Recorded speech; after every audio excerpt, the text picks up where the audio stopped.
Welcome back to Getting Your Shit Together. I'm Neil, and as always, I've got my co host Jerome with me.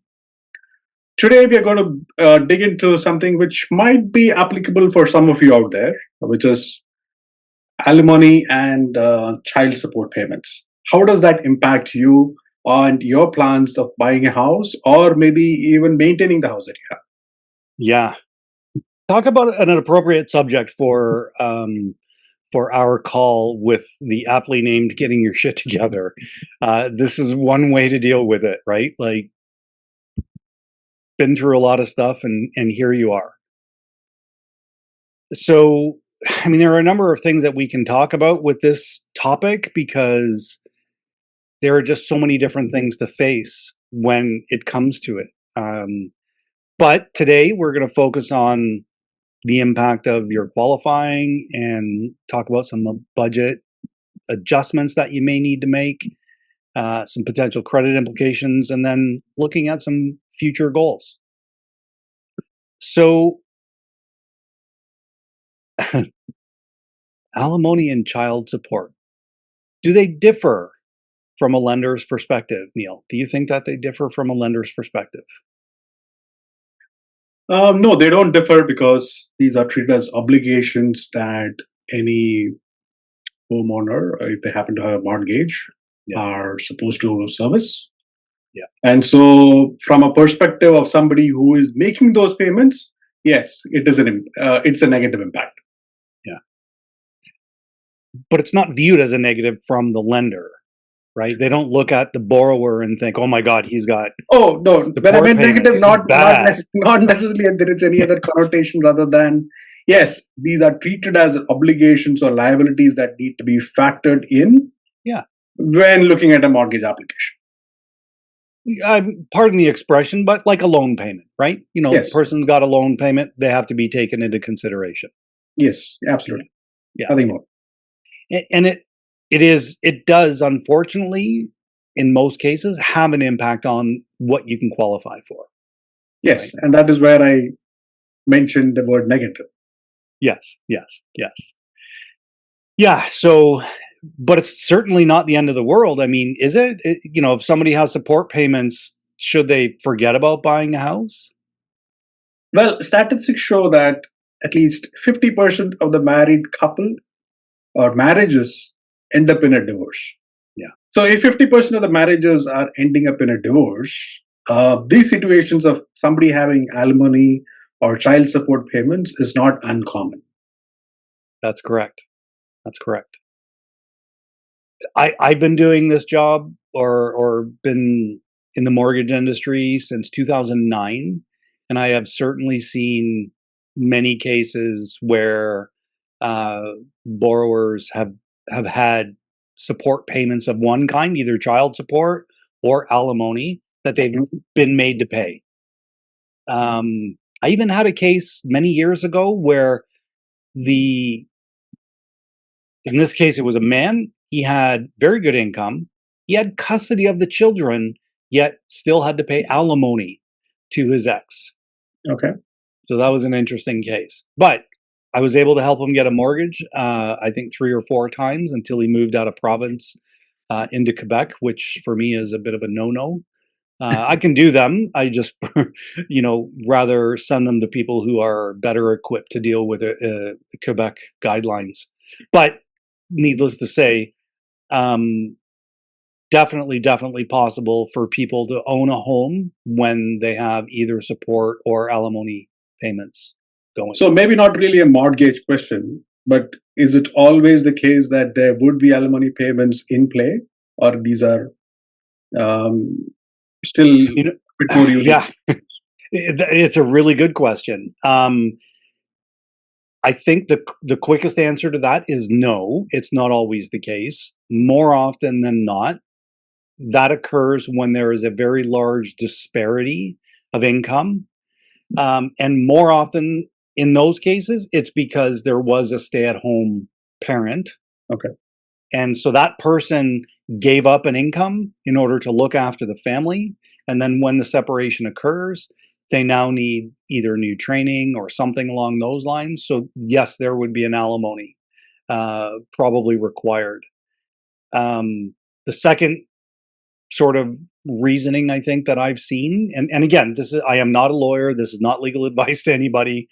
The second scenario that I've seen is where there is a great disparity of income. So maybe the person who was primary looking after the children did have a job, but maybe that had lower hours or something like that. And instead of, them making the $100,000 or $150,000 a year, they were only making 30.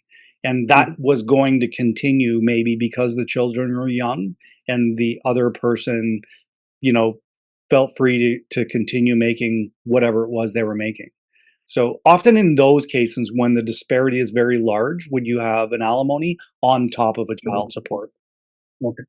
At least, like I said, that's from what I've seen. No, understandable. And again, could be scenarios where maybe one person has much higher wealth than the other person, right? Not just income, but maybe they came into the marriage with great amount of wealth, and of course they're going away as well with a great degree of wealth. Yeah, exactly. It's people like that that are the creators of a prenuptial agreement and things, so that way they protect themselves and whatnot. I've seen a couple of those as well, for varying reasons. I had one not too long ago. A couple got married, and the parents of the one side gave a very large down payment, and in order to protect that asset for their child, they encouraged their child to get a prenuptial agreement, so at least that was protected. So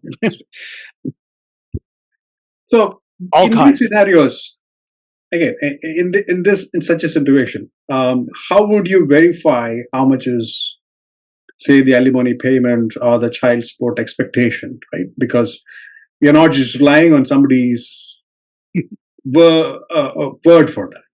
No, that is true. And that's a really good question, because these are important things to understand going into it. Normally, when we are including the child support payment or an alimony payment, we need to see either a separation or a divorce agreement. Mhm. And if there isn't one of those available, then we need at least a signed document from each party, and it's notarized or signed by a lawyer. So I've done it with that, where husband and wife actually separated amicable. They made an agreement for how much funds were going to be transferred, between parties. They wrote it on the agreement. They went into a lawyer, and then the lawyer, or notary rather, because if you go to a lawyer is going to say you shouldn't do it that way, right? Because they have things they need to discuss, and hours of billing to charge and whatnot. So separation agreement would be the first and foremost, which most people have. Divorce agreement also kind of comes into play in there. Divorce agreement tends to be mostly when there doesn't seem to be any children involved, whereas the separation agreement is when there is, because they're discussing the movement of the children and sharing of custody and access and whatnot. And the other one is typically when there is not an attestation or even just a note, or like a letter. More often than not, it's when there are no children involved and very few assets that have been separated. Okay. So yeah. Now this is probably true. This is actually pretty true for Ontario, but does it change province to province, or is it pretty much the same across Canada? I think it's pretty much the same across Canada. There may be some provincial guidelines that indicate what they prefer, but because most of the banks that we deal with are federally regulated, this is sort of the request of them.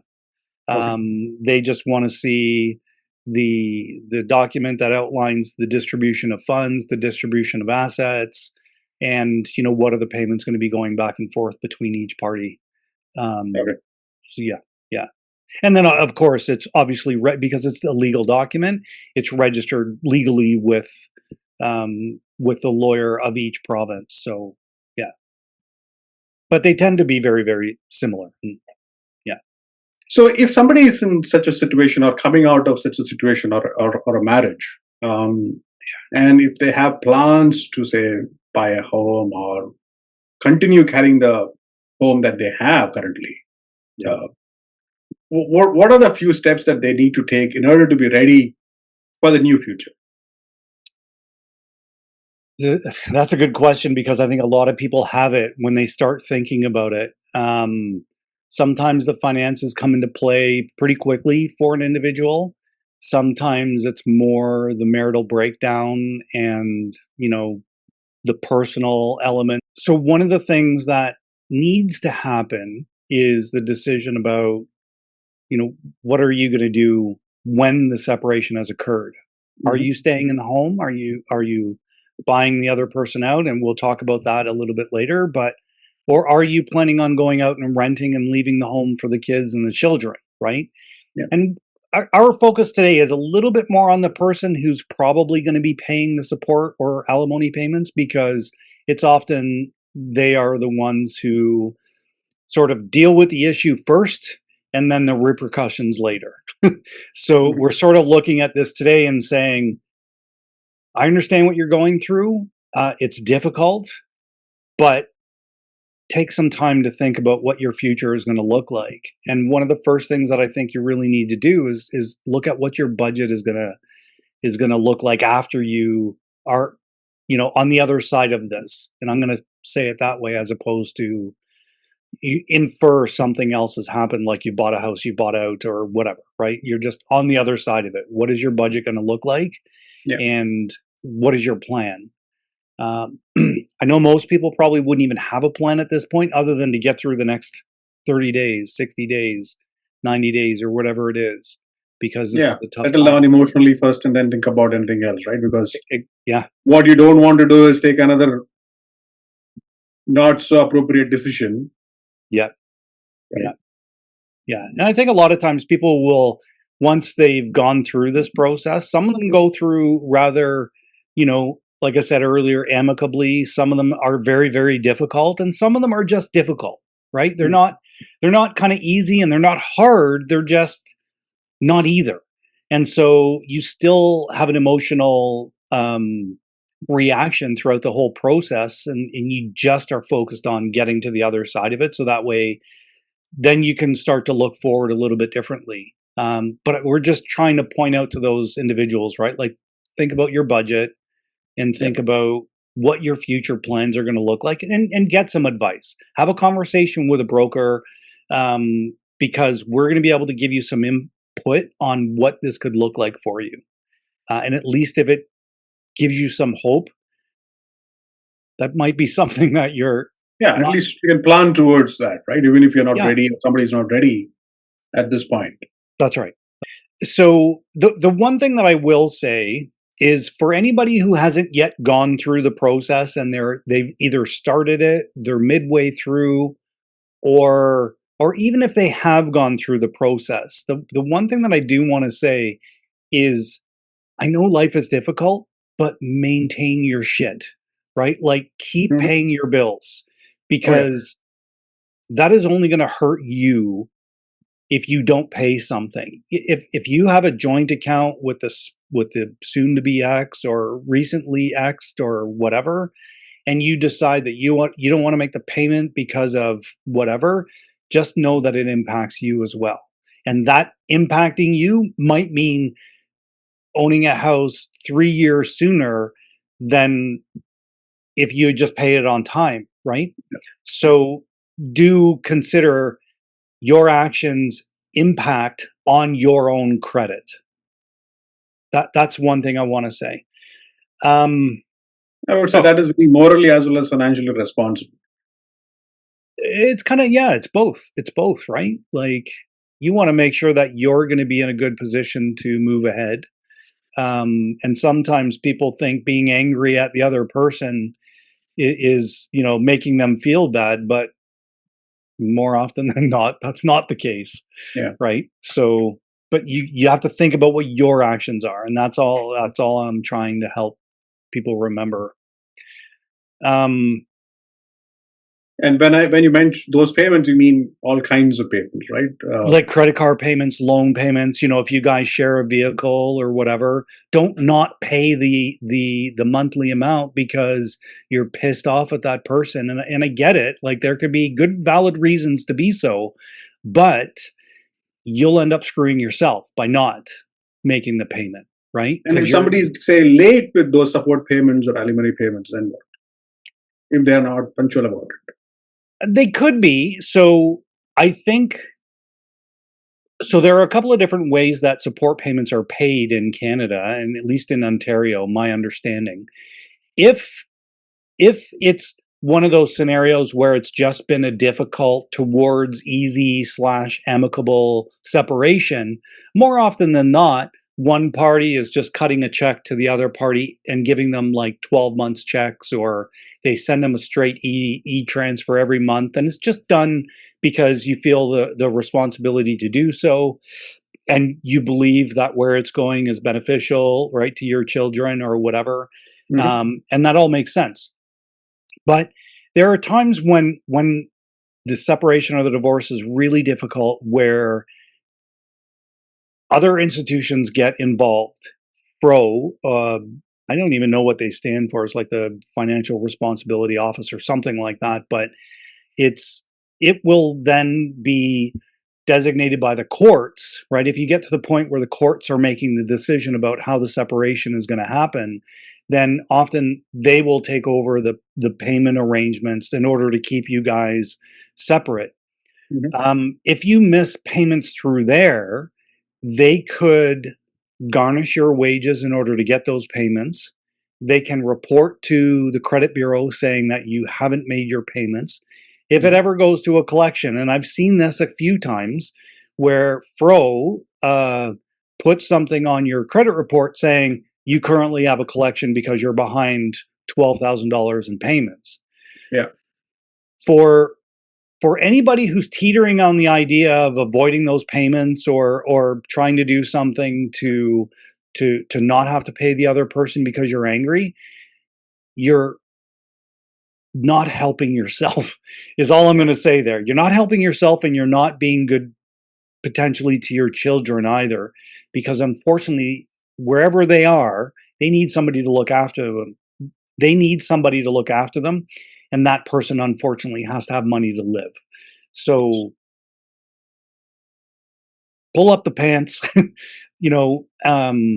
think about what it is that you really want and focus on what your life is going to look like moving forward. Because if you don't, that could have a big if somebody's under the impression that is not getting on the credit report, they might be in for a surprise. Yeah, exactly. So you mentioned about a couple of case studies. So I have one scenario that I kind of wanted to cover off a little bit. It's a very generic scenario, one that I've seen a few times over the last 10, 12 years. It's not any one specific person, so we're not covering off of it. We're not sharing any details from any one person, but this is a scenario that would not be unheard of today. Okay. So we have a borrower. I am going to refer to them as the Mr. because it's just a little easier. It tends to be that way. So I'm not saying all Misters end up having to pay alimony or support in these situations, but it does tend to trend that way. So I'm just going to call it kind of what it is from our conversation point. So let's just say we have a guy who's just come out of a marriage, and he's got support payments that are about $750 a month, which is, like I said, it's not unheard of, not an unreasonable amount of money either. He makes about $110,000 a year, and he wants to look at what he can do for buying a house. Okay. So running through a couple of different scenarios, we've assumed that at this case, he's saved up 5%, which is around $25,000, and that can be done through RSPs or tax-free savings account or whatever. Yeah. And he's looking at a small property purchase of around $500,000, right? Just to be able to say, I've got something of my own. Mm-hmm. I'm assuming that it's about a little bit less than $4,000 a year for property tax And I'm going to say that it's not a condo, so it's someplace a little bit further out in the forest area that, he doesn't. Again, I think Yeah, property tax at 4,000 takes care of that as well, maybe. Yeah, exactly. He's at the opposite end of where his wife lives. Let's just leave it at that. So today's best rates vary from $399 to $444 for a 5-year fixed deal. And most people should know that, generally speaking, when you want to qualify for a mortgage, when you want to max out what you can qualify for, we're using the lowest rate available. In this case, it's in the 5-year rate. So if we split the difference and just say, you know what, we're going to use 4.24 today, just as a random thing. And I am going to throw in the new rules for the 30-year amortization, because I do think that matters. So we're effectively going to be in that scenario in a matter of weeks right now anyway. So let's go off of it. So $500,000 purchase price, minimum down payment 5%, just under $4,000 for property taxes. And then, obviously we have some heat and whatever, but the guy's ratios for this, when he doesn't have any other debts, is about 37 gross debt service and 37 total debt service. Okay. We've kind of talked about this a little bit before, and I know we'll get into it again. So it's more for demonstration of the numbers than to explain what the numbers mean specifically at this point. We're going to assume that this guy has been relatively responsible and has no debts, except for now the $750 a month. And credit score is about 650 or 680. Yeah, exactly. Good point. I need to make sure that we share that. So good credit score, $750 a month. There's effectively two methods that lenders will use in order to determine how to apply that $750 payment. The first one is they simply add that $750 as a monthly liability. Think It's like a car loan, right? Same idea. So what does that do in this client scenario if we do it that way? Well, it takes his one ratio up to 45.3, which is higher than the allowable at 44. Okay. So in order to bring that back down, I ran through some numbers. He would have to increase his down payment by $20,000. So he'd have to bring it up to $45,000 on that $500,000 purchase price to get his ratios back in line. Okay, so that's a significant jump, right? From $25,000 down payment to now $45,000. Yeah. Plus closing costs. Exactly. So you got to have some significant savings ready. The other option is, and this one for a while was the more desired option from our perspective. It's, instead of calling it a monthly liability like a car loan or something like that, we actually add it all up for a year, and then we reduce the person's overall income by that amount. So in this case, you take $750, you times it times 12, you get $9,000. Mm-hmm. If we reduce his annual income of $110 on paper, reduce it by that $9,000, we end up with $101,000. Okay. When we do it that way, the ratios go from the original 37.2, 37.2, they go up to 40.5 and 40.5. Mm-hmm. So on the one hand, on the second number, it stays much lower. But on the first one, it kind of goes up a lot because you have less income now that you're technically working with. In this case, he would have to increase his down payment by $20,500. So he would have to have a new down payment of $45,500 in order to get that first number back within lines, which we're looking for 39 gross debt servicing on that one. Okay. So right this second, if you're buying if you're buying with less than 20% down, the first method is probably the better one. But if you had 20% down or more, the second method is definitely the more appealing one because you're actually allowed a little bit higher housing costs if you have more down payment. Yeah, because So of it the gives you a little bit more. security to the lender. Yeah, again, and it is very, very dependent on the lender. So if you're in a situation like that, and that's why I say it's really important to have a conversation with a mortgage broker or an agent, then we can at least run the numbers for you a couple of different ways to let you know what options are available to you that give you that plan forward.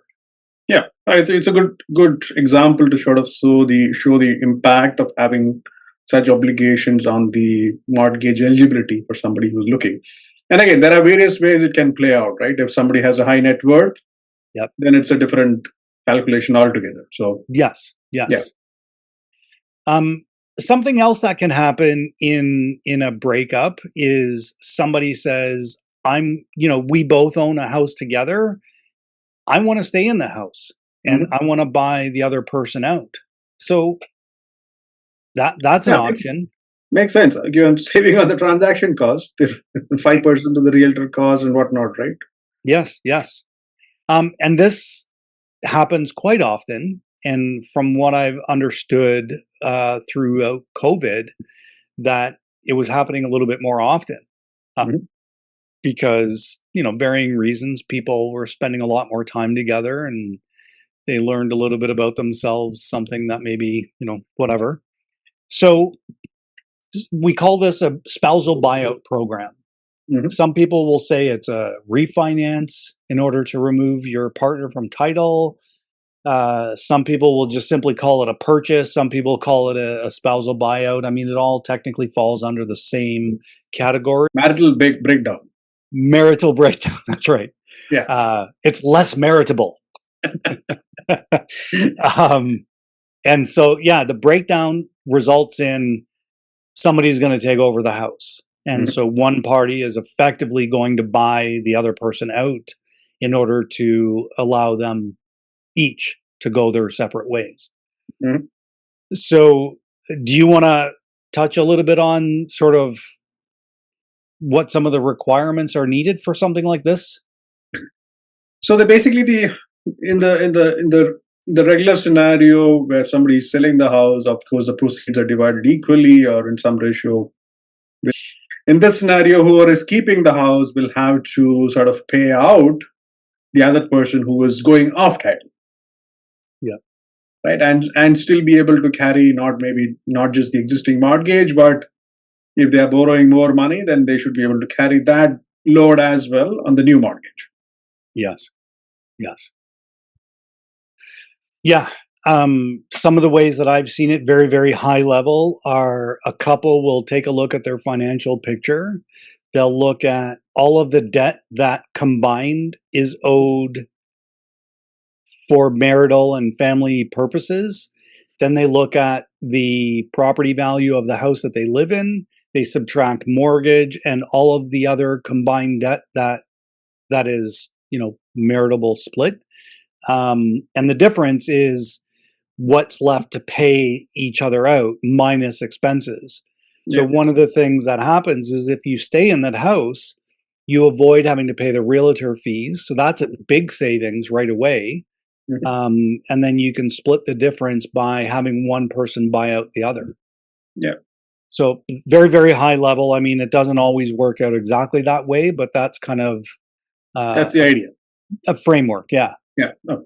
So documentation wise, what are we thinking here, Neil?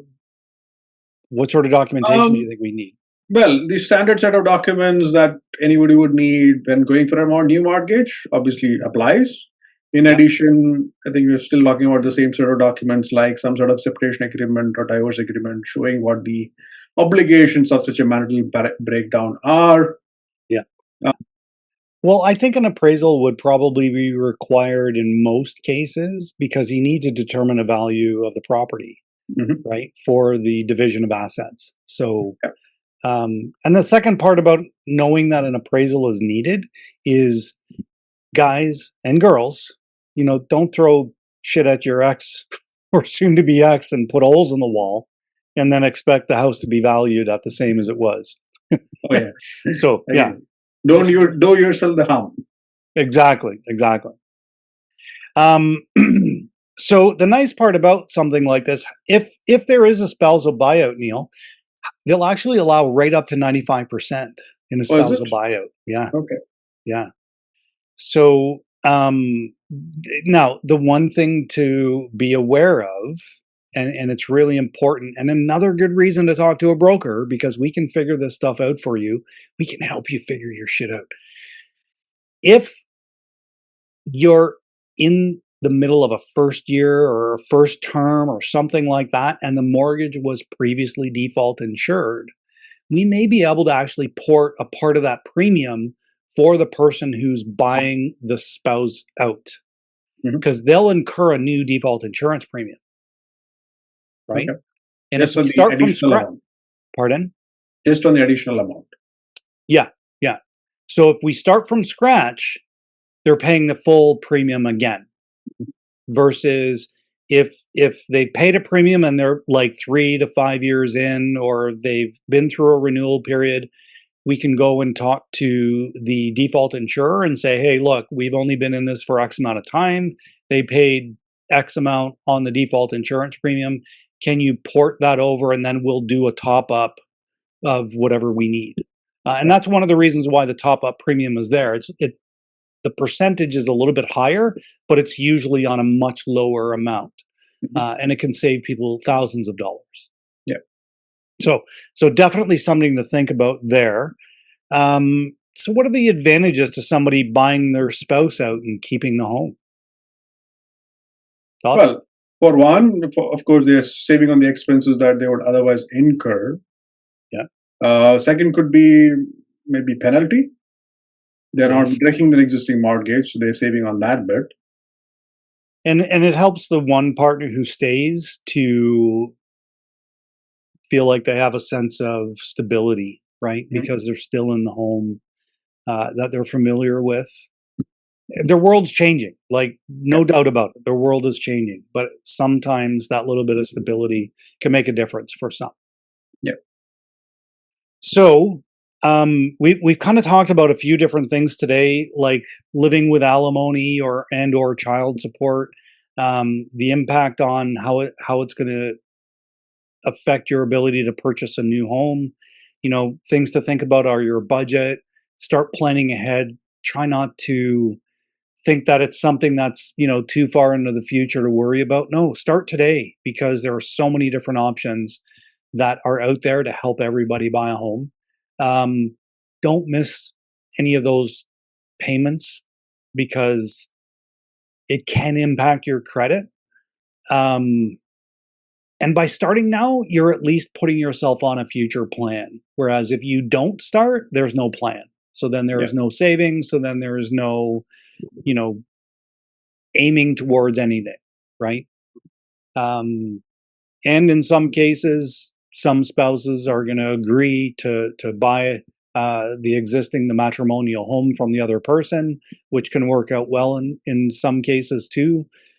So lots of different things to think about when it comes to this type of thing, and we're here to help. Well, hopefully you don't need it, but in case you need it, then hopefully this discussion was useful. Yeah.